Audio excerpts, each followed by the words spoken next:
So for this next topic, I would like to talk about subtractive EQing and how subtractive EQing works. It is actually the process of taking away frequencies. Oftentimes, I like to go ahead and use this method more than actually adding frequencies. Here is how it works. Say you have a particular sound and there's some harsh frequencies in there that you would like to take out.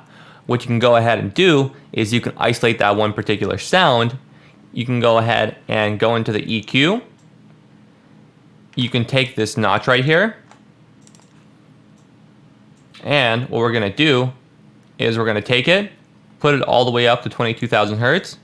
We're going to use the Alt button and drag it up to make the Q very sharp. And we're going to play the sound and listen to it as we're going through the audio spectrum.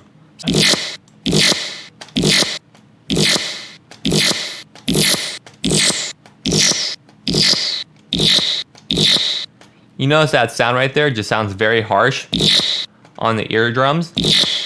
So let's go ahead and remember that. That's about 3.8 kilohertz. And it just kind of hurts when you listen to it.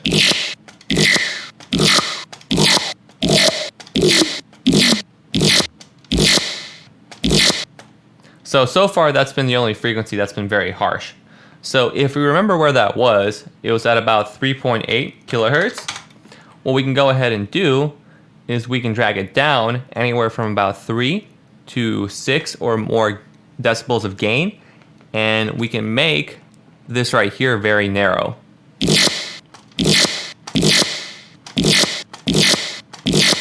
And that's kind of taken away from the harshness of the sound. So without it, and then with it, it just sounds a little bit less harsh. So this can be used on any of your channels, and the rule of thumb when you're doing subtractive EQing is to go ahead, if you're making a cut, to make the curve very high, so you'd have a value of about 18, and that way when you're cutting you want to make sure it's narrow. But if you're boosting your frequency, you want to go ahead and make the boost a little bit more wide, so you would use a lower value, something around like 1 or maybe even like a 5, depending on what your sound sounds like, would probably be best. But let's go ahead and use another sound, and we can go ahead and do that same concept when we're messing with it.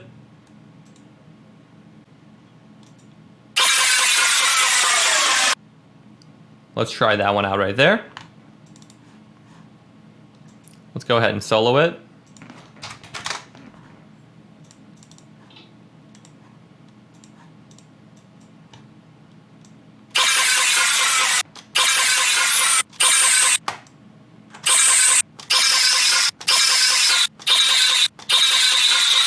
You hear that harshness right there?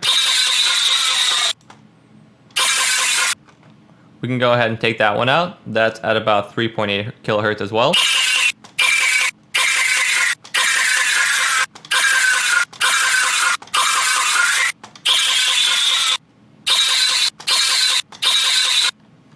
So we'll just do the same concept where we take the gain down and we make a narrow cut at that frequency to make it sound more pleasant.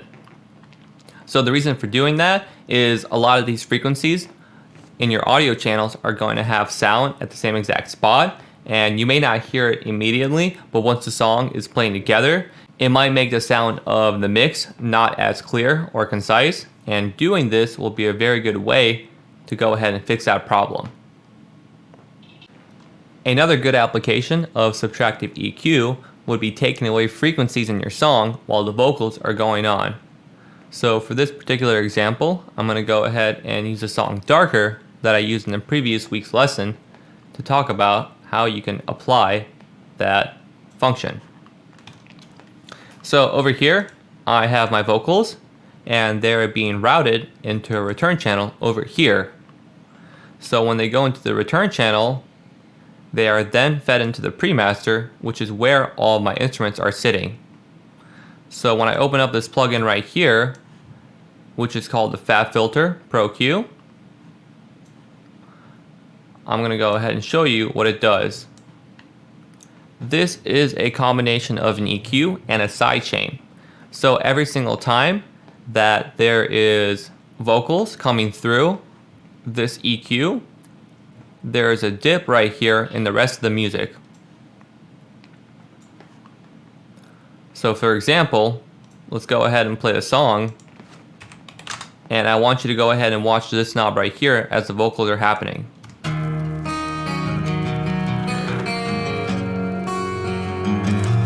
So right now, the EQ is not being dipped into at all.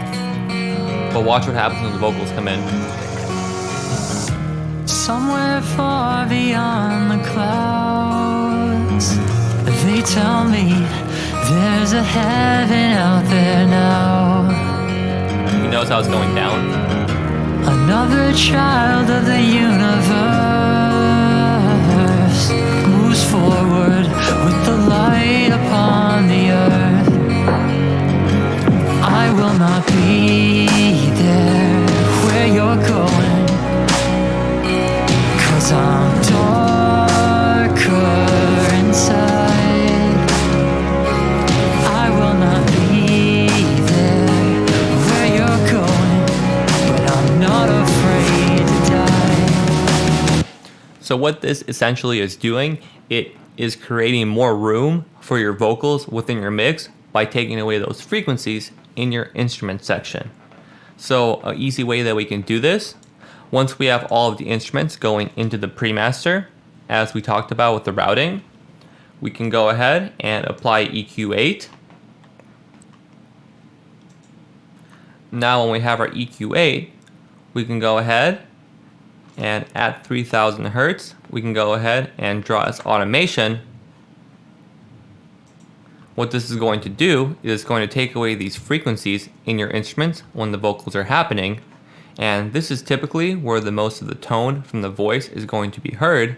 So I always sidechain my song there to the vocals. So you can see over here where the white lines are, that's where the vocals are happening. We can go ahead and we can draw an automation for when this effect is activated. So since the vocals are happening from the verse all the way into the release or the drop of the song, what I'm going to go ahead and do is turn the EQ on right there and turn it off once the drop happens. So if you look over here, this little yellow dot means that the EQ is turned on. So over here where the vocals are going, the EQ is turned on, and this frequency is being taken away from the rest of the music.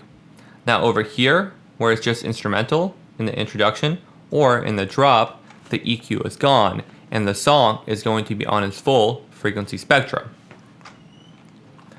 Now this is a very useful technique. Another way that you can do this is by actually automating the gain right here. So if we do a show automation in a new lane, we can go ahead and put the gain at -3 when the vocals are happening, but when the vocals are not happening, it will be at 0. So over here in the introduction, the gain is at 0. So the frequency is not being changed at all. Now over here on the right hand side, once the vocals do happen, you can see that it gradually goes down. Let's go ahead and watch what that looks like within the song. Watch how this knob goes down as the vocals come in.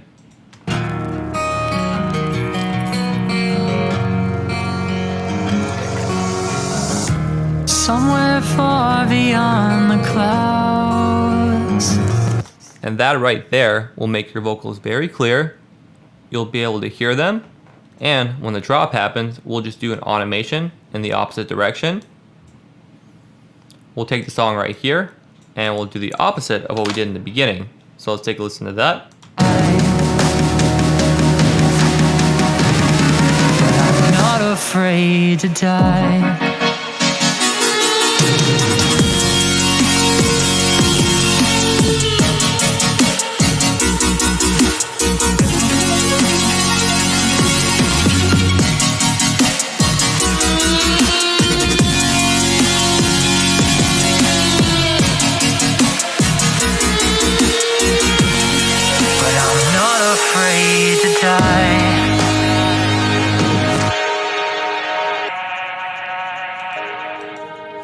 So there you go.